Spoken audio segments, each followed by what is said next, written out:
مرحبا بكم متابعي قناة الملوك.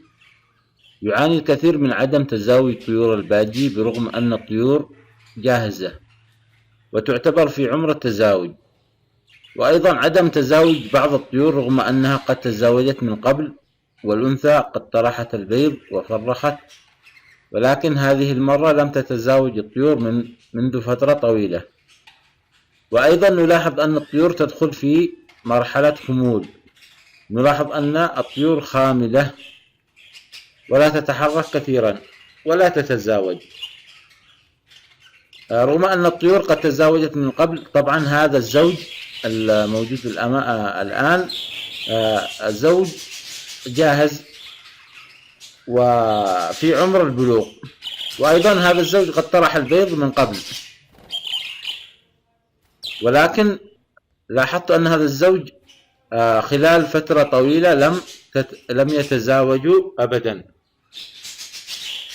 رغم أنهم قد تزاوجوا في الفترة السابقة، وقد طرحت الأنثى البيض وقد فرخت وقد عزلنا الفراخ عنها، ولكن في العش الجديد لم تتزاوج الطيور وتأخرت كثيرا.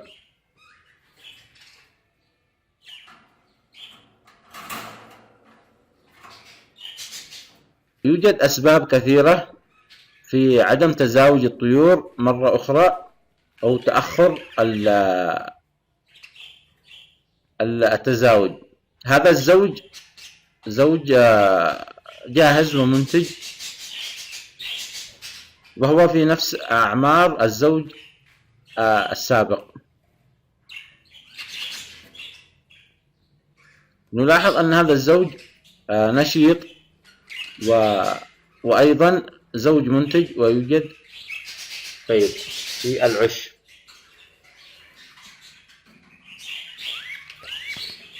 طبعا يوجد أسباب كثيرة لعدم تزاوج الطيور،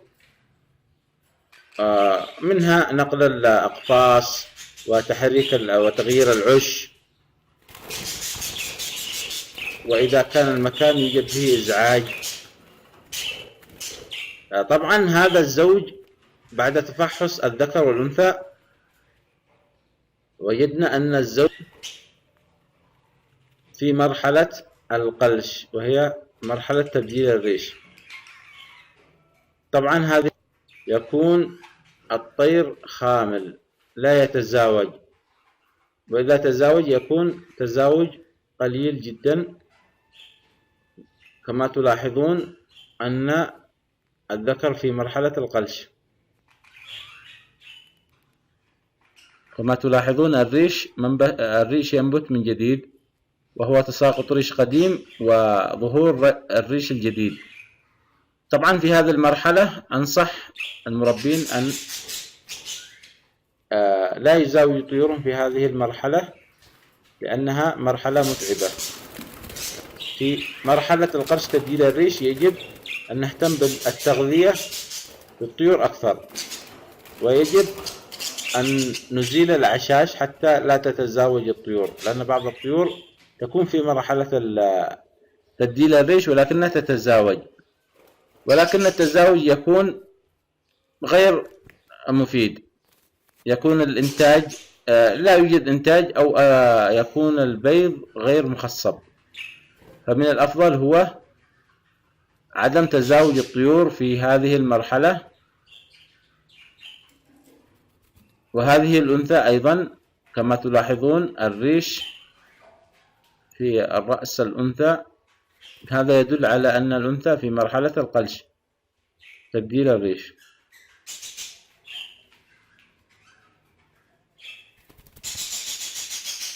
وطبعا هذا سبب رئيسي لعدم تزاوج الطيور الجاهزة، الطيور البالغة. كما تلاحظون الريش في رأس الأنثى، وهذا يدل على أن فترة القلش تبديل الريش هي فترة خمول لدى الطيور لا تتزاوج فيها.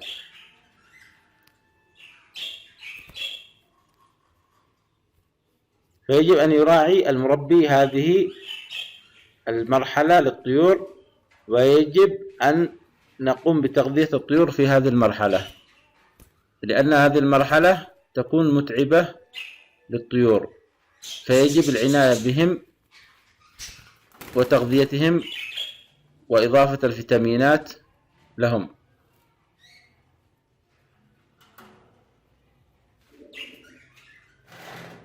والآن سوف نقوم بإزالة العش للطيور.